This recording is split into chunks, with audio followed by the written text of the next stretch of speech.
First Samuel chapter 20, Holman Christian Standard Bible. David fled from Naioth and Ramah and came to Jonathan and asked, "What have I done? What did I do wrong? How have I sinned against your father so that he wants to take my life?" Jonathan said to him, "No, you won't die. Listen, my father doesn't do anything, great or small, without telling me. So why would he hide this matter from me? This can't be true." But David said, "Your father certainly knows that you have come to look favorably on me. He has said, 'Jonathan must not know this, or else he will be grieved.'" David also swore, "As surely as the Lord lives, and as you live yourself, there's but a step between me and death." Jonathan said to David, "Whatever you say, I will do for you." So David told him, "Look, tomorrow's a new moon, and I'm supposed to sit down and eat with the king.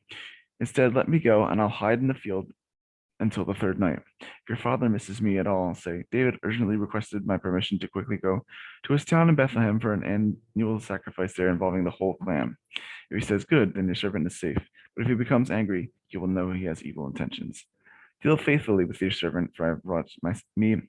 You have brought me into a covenant with you before the Lord. If I have done anything wrong, then kill me yourself. Why take me to your father?" "No," Jonathan responded. "If I ever find out my father has evil intentions against you, wouldn't I tell you about it?" So David asked Jonathan, "Who will tell me if your father answers you harshly?" He answered David, "Come on, let's go out to the field." So both of them went out to the field. "By the Lord, the God of Israel, I will sound out my father by this time tomorrow or the next day. If I find out that he is favorable toward you, will I not send for you and tell you? My father intends to bring evil on you. May God punish Jonathan and do so severely if I do not tell you and send you away, that you may go in peace. May the Lord be with you, just as he is with my father. He was with my father.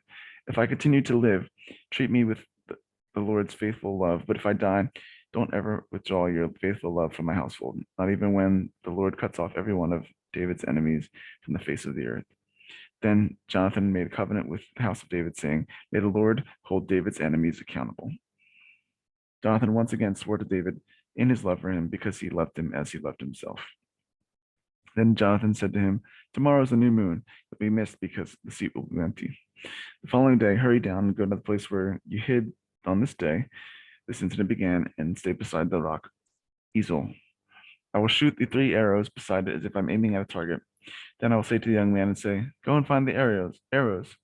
Now, if I expressly say to the young man, 'Look, the arrows are on this side of you, get them,' then come, because as the Lord lives, it is safe for you and there's no problem. But if I say to the youth, 'Look, the arrows are beyond you,' then go, because the Lord is sending you away.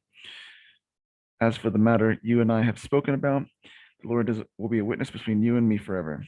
So David hid in the field. At the new moon, the king sat down to eat the meal. He sat at his usual place on the seat by the wall. Jonathan was facing him, and Abner took his place beside Saul, but David's place was empty. Saul did not say anything that day because he thought, "Something unexpected has happened. He must be ceremonially unclean. Yes, that's it. He's unclean." However, the day after the new moon, the second day, David's place was still empty. Saul asked his son Jonathan, "Why didn't Jesse's son come down to the meal either today or yesterday?" Jonathan answered, "David asked for my permission to go to Bethlehem. He said, 'Please let me go because our clan is holding a sacrifice in the town, and my brother has told me to be there. So now, if you are pleased with me, let me go so I can see my brothers.' That's why he didn't come to the king's table." And Saul became angry with Jonathan and shouted, "You son of a perverse and rebellious woman! Don't I know that you are siding with Jesse's son to your own shame and to the disgrace of your mother? Every day Jesse's son lives on earth, you and your kingship are not secure. Now send for him and bring him to me. He deserves to die." Jonathan answered his father back, "Why is he to be killed? What has he done?" Then Saul threw his spirit Jonathan to kill him, so he knew his father was determined to kill David. He got up from the table in fierce anger and did not eat any food that second day of the new moon, for he was grieved because of his father's shameful behavior toward David. In the morning, Jonathan went out to the field for the appointed meeting with David. A young a small young man was with him. He said to the man, "Run and find the arrows I'm shooting." As the young man ran, Jonathan shot an arrow beyond him. He came to the location of the arrow that Jonathan had shot, but Jonathan called to him and said, "The arrow is beyond you, isn't it?" Then Jonathan called to him, "Hurry up and don't stop." Jonathan's young man picked up the arrow and returned to his master. He did not know anything, only Jonathan and David knew this arrangement. Then Jonathan gave his equipment to the young man who was with him and said, "Go, take it back to the city." When the young man had gone, David got up from the south side of the stone, Ezel, and fell with his face on the ground and bowed 3 times. Then he and Jonathan kissed each other and wept with each other, though David wept more.